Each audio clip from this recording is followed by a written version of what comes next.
Yes, I do know I'm sitting in a sauna, and no, I'm not supposed to be wearing a towel, but I don't want to inflict that vision on you. And second of all, it's kind of cold in here. The sun is not on.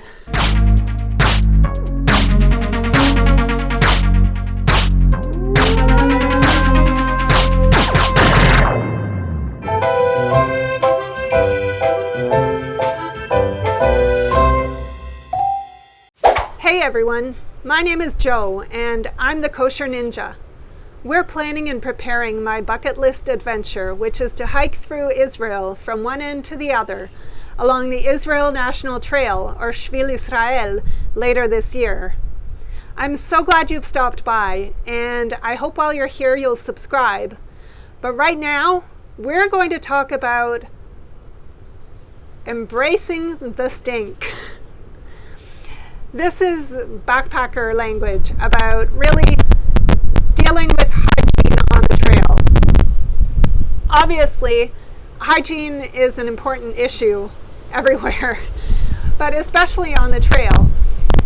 Once you've been out on the trail for a few days, climbing mountains and hiking trails, you start to sweat and stink and get all dusty and gross.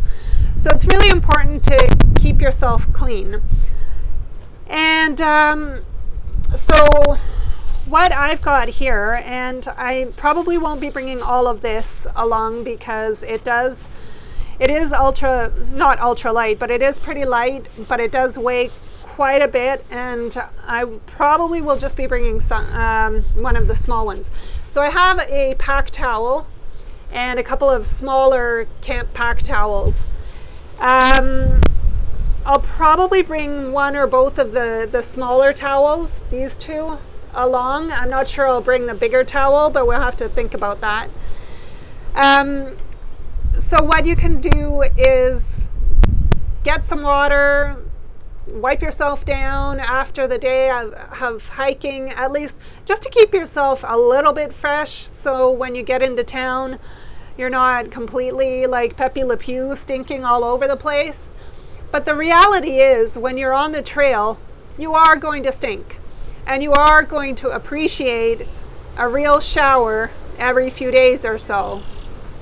So even just for that reason, I hope that I'll be staying at a few Trail Angels places along the way, just to meet them, to get a clean shower, and just to have a chance to speak with some local Israelis and talk about the trail experience and see what they think about the hikers going through. Now, in terms of hygiene, there's a couple of other issues that may be a little TMI for somebody, but really I don't know why we don't talk about these things, because they're natural things. All of us have to go through them. So, what I have here, you think that this is a bandana. This is not a bandana. This is a pee rag. And this is something that backpackers often use. Female backpackers will use this. They will use it instead of TP, instead of toilet paper. So you don't have to pack in and pack out toilet paper as much. For when you go do number one. You still have to bring some TP for number two. But at least that cuts down a little bit on it. And they say that, especially when in a climate like Israel, where it's very sunny, hot, and dry, this will dry very quickly on the outside of your pack. Some people don't like to use them because they say they get dirty when you set down your pack.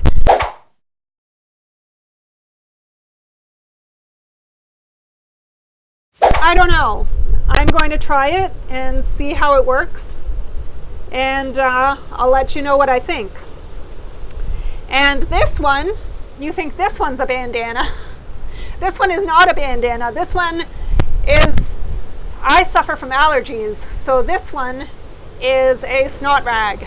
I don't want to have to pack in and out Kleenex, so I'm going to be packing this, and that way I can just wash it and go. and I'm not leaving any garbage around from having to blow my nose or sneeze because of my allergies. And then back to the pee rag. Actually, this is not about the pee rag. This is about number 2. This is a trowel, a very useful little thing. When you have to go number 2, you dig a little hole, you do your thing, and then you cover it up. And then you're not bothering anybody who comes by afterwards who might otherwise run into your number 2, and that would not be very pleasant. The other thing is, once you dig it in a cat hole, the microbes in the ground will help the material to, the poop to degrade, biodegrade or compost or whatever you call that, faster. So that's another reason for digging it into a cat hole. Back to number 1 for a second. As a woman, it is a little bit more awkward to go number 1 along the trail. It's a lot easier for men, again, unfortunately, as so many things are. But somebody has come up with a fabulous solution, which I've tested it, but I've never really tested it out on the trail. This is the packaging it comes in. This one is called a Go Girl. There are many different brands out there. But you can live your dream of peeing like a boy. So we'll see how useful that is. I will bring it along, and if it's any useful, I will keep it with me. If it's not, then I'll have to send it back home. But look at that. It just packs up really nice and compact, and doesn't weigh much at all, and will hopefully just make it a whole lot easier to go to the washroom. Along the trail. Now, there is one other issue. Oh, and here's another thing. When you do use toilet paper, for instance, if you have to go number 2, and you do need to use toilet paper, you have to pack out your toilet paper.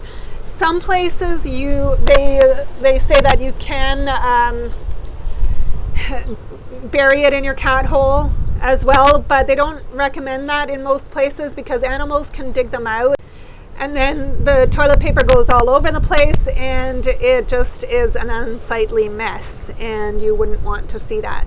So really the ideal thing is to pack out your toilet paper and not dig it into your cat hole.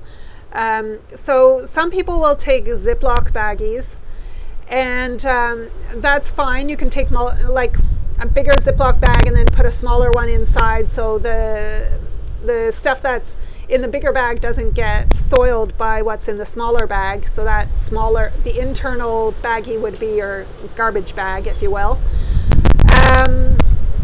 And that works great. The only trouble with Ziploc baggies is that they're see-through. So this is not my idea. I saw this somewhere and I thought it was a fantastic idea. You may or may not recognize these. These are doggy bags. And I figure if they're good enough for doggy poop, they're good enough for my poop. And so that's what I'm going to do. I'm going to have like my external Ziploc baggie for my toilet stuff. And then I'll have a doggy bag for the actual soiled TP. The clean TP can be in the Ziploc bag, and this doggy bag with the soiled TP will be on the inside. So I thought that was a fabulous idea, and that's what I'm going to go with. They come in these little rolls. There's about 20 to a roll. I'll probably take like 1 roll for one section. And what I did was I popped out the little plastic roller thing that it rolls around, so it's much more malleable. It'll fit wherever I want to put it, and whatever 2 grams that black roller thing weighed, I'm really getting hardcore ultralight here in terms of, I'm not, because once you see what my pack is going to weigh with all my other gear, it's not going to be funny. But I am trying to save weight wherever I can. So even a gram or two from like this little gadget, that's great. It makes this easier to pack and saves on weight, so why not? Another issue, very important for women, not so much for men, but if you're a guy and you're watching, this may be interesting in terms of how you might want to just know what your girlfriend or wife or fellow hikers are going through and just be able to understand a little bit, maybe support if they need it, is periods. Menstruation, yes. And I am sort of at this stage in life where I actually live in hope that my period will have decided to live its course by the time I set foot on the trail. I don't have that many months left, and it has not wished me goodbye yet. So I don't know how well I can hope for that, but it has been acting up a little bit lately, and I could be in trouble. I could either have like 5 periods during my 2 months on the trail or none. So I've got to be prepared. And this is actually where this whole thing started from. So if you want to know why I'm hiking the Shvil Israel, this is how it all started. One of my Kung Fu buddies and I, one day we were talking about periods and how active people like us deal with them. And she was telling me about the Diva Cup. I have not, in all my years of having my period, which has been many now, I have never got comfortable with using tampons. So you can bet you I will not get comfortable with using a Diva Cup. I have hopefully no more than a year or 2 left of my period anyways, so I'm not about to learn now. So I will be packing basically pads, which is a bit of a problem because of weight. But again, in Israel, you're never that far from supply points, so I can carry emergency supplies. And then once I know that my period has started, I can get to a store and stock up. And that way I'm not carrying, 2 months worth of pads for the whole time. And I just want to actually encourage people, because all the videos that I've seen, a lot of people, they do mention pads, but a lot of times you see people talking about tampons, and especially the Diva Cup, and kind of the pad kind of gets short shrift. And I know that I'm not the only woman out there who's never got comfortable, or for whatever reason I don't use tampons or Diva Cup, and that's fine. That's quite all right. Each one of us deals with our periods in our own way. And so I just want to encourage you, if you are like me, you stick with tampons, stick with pads. That's okay. And there's a way that you can do it, and you can manage. And don't let that stop you from doing something amazing. So anyways, back to the story about what this has to do with my hiking the Shvil. So my Kung Fu buddy and I were talking about periods and the Diva Cup. And so I went home, I was curious. I was like, how does this thing even work? So I Googled the Diva Cup, and somehow from Googling the Diva Cup, I found out about something called period panties, which I also will be bringing with me, 1 pair, just to help out with nighttime issues. But I wound up on Raw Alignment's YouTube channel, where she was talking about using the Diva Cup on her thru-hike of the Appalachian Trail, which she ended up doing only a part of it. But yeah, So that's how I found out about the Appalachian Trail. Then I ended up binge watching, continuing along on videos about the Appalachian Trail. And then I realized that this was what I was going to do with 3 months of my life, was to hike the Shvil Israel. So yes, this all got started from a Diva cup. And yeah, I won't be carrying a Diva cup, obviously. I will be carrying pads, and I do tend to have issues with usually my first night, one night of my period, and just in terms of, I don't have a lot of pain associated with it. I know that some of my friends have very painful periods, so I fortunately don't have that issue. But I do have fairly heavy flow, not so much of late in recent years, but have in the past. And at night, I do worry about sort of hygiene issues at night, especially, and just cleanliness issues. So that's one of the reasons that the period panties are going to be awesome. I don't recommend the period panties so much for the actual hiking. I found that when I've tested them, they tend to be a little bit sweaty, because in order to be waterproof, there's like some kind of a plastic type of layer in it that that retains the liquid, and so they kind of tend to, the plastic, as much as it's supposed to be breathable, I don't know how it's breathable and waterproof at the same time, but it is supposed to be. They tend to get really sweaty really fast, and especially if you're hiking someplace like the desert in Israel, just not going to be very comfortable. But I think it will be helpful for just overall tidiness and cleanliness of my sleep system at nighttime. So I will be bringing that along, and I can wash it out and then for the daytime, and it can dry while I'm hiking.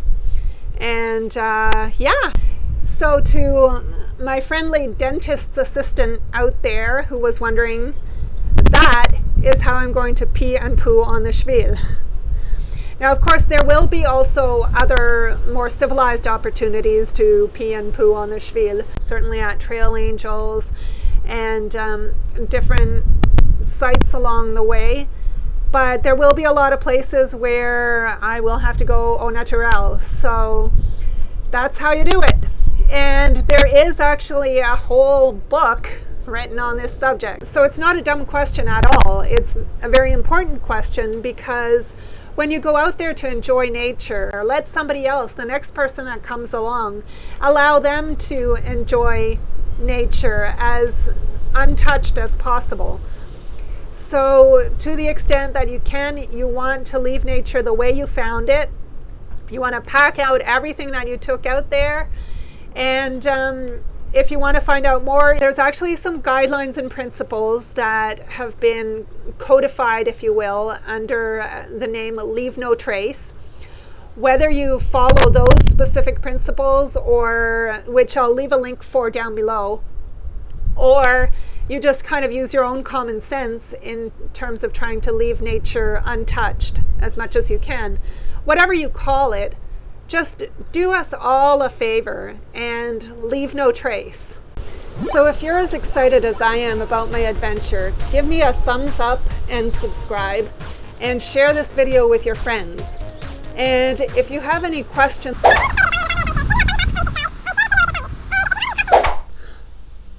I forgot my toothbrush. Well, actually, I didn't literally forget my toothbrush. I have it right here. But I did forget to talk about it. And so I'm going to talk about it right now.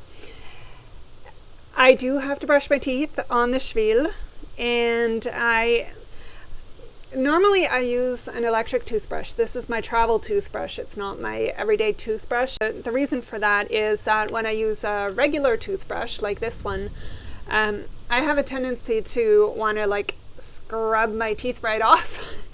So the electric toothbrush really helps me with that. But there's no way that I'm bringing this on the Shvil.